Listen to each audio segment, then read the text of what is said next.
Hello, my dear. I'll read a good night story to you. Here I have a book with old fairy tales. You can see it's from the Brothers Grimm. Fairy tales. Today I read you the story The Old Sultan.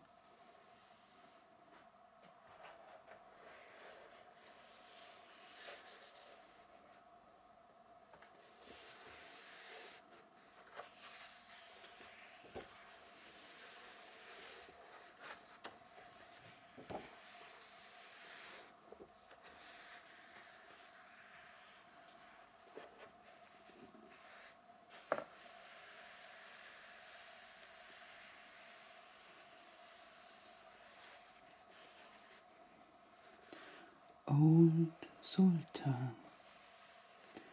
A shepherd had a faithful dog called Sultan, who was grown very old and had lost all his teeth.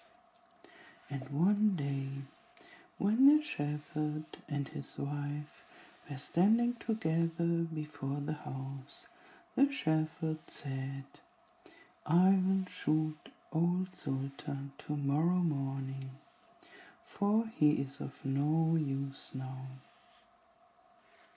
But his wife said, "Pray let the poor faithful creature live. He has served us well a great many years, and we ought to give him a livelihood for the rest of his days." "But what can we do with him?" said the shepherd. "He has not a tooth in his head, and the thieves don't care for him at all. To be sure, he has served us, but then he did it to earn his livelihood. Tomorrow shall be his last day, depend upon it." Poor Sultan, who was lying close by them, heard all that the shepherd and his wife said to one another, and was very much frightened to think tomorrow would be his last day. So in the evening he went to his good friend the wolf, who lived in the wood, and told him all his sorrows, and how his master meant to kill him in the morning. "Make yourself easy," said the wolf. "I will give you some good advice. Your master, you know, goes out every morning very early with his wife into the field, and they take their little child with them and lay it down behind the hedge in the shade while they are at work. Now do you lie down close by the child and pretend to be watching it, and I will come out of the wood and run away with it. You must run after me as fast as you can, and I will let it drop. Then you may carry it back, and they will think you have saved their child, and will be so thankful to you that they will take care of you as long as you live." The dog liked this plan very well, and accordingly so it was managed. The wolf ran with the child a little way. The shepherd and his wife screamed out, but Sultan soon overtook him and carried the poor little thing back to his master and mistress. Then the shepherd patted him on his head and said, "Old Sultan has saved our child from the wolf, and therefore he shall live and be well taken care of, and have plenty to eat. Wife, go home. and give him a good dinner.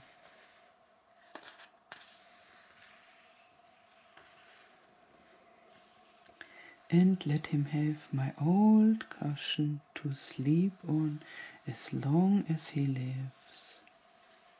So from this time forward, Sultan had all that he could wish for. Soon afterwards, the wolf came and wished him joy and said, "Now, my good fellow, you must tell no tales, but turn your head the other way when I want to taste one of the old shepherd's fine fat sheep." "No," said the Sultan, "I will be true to my master." However, the wolf thought he was in joke, and came one night to get a dainty morsel. But Sultan had told his master what the wolf meant to do. So he laid wait for him behind the barn door. And when the wolf was busy looking out for a good fat sheep, he had a stout cudgel laid about his back that combed his locks for him finely. The wolf was very angry and called Sultan an old rogue and swore he would have his revenge. So the next morning the wolf sent the boar to challenge Sultan to come into the wood to fight the matter. Now Sultan had nobody he could ask to be his second, but the shepherd's old three-legged cat.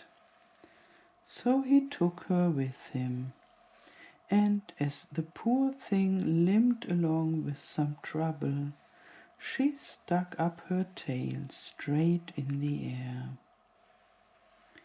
The wolf and the wild boar were first on the ground, and when they espied their enemies coming, and saw that the cat's long tail standing straight in the air, they thought she was carrying a sword for Sultan to fight with, and every time she limped, they thought she was picking up a stone to throw at them.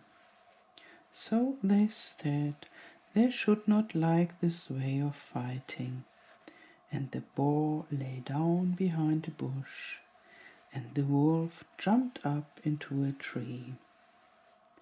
Sultan and the cat soon came up, and looked about and wondered that no one was there.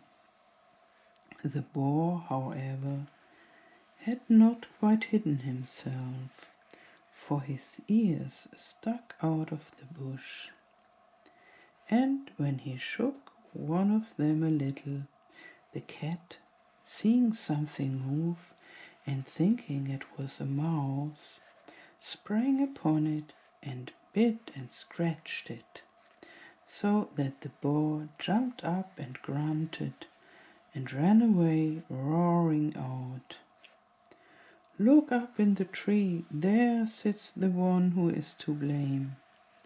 So they looked up, and espied the wolf sitting amongst the branches, and they called him a cowardly rascal, and would not suffer him to come down till he was heartily ashamed of himself, and had promised to be good friends again with old Sultan.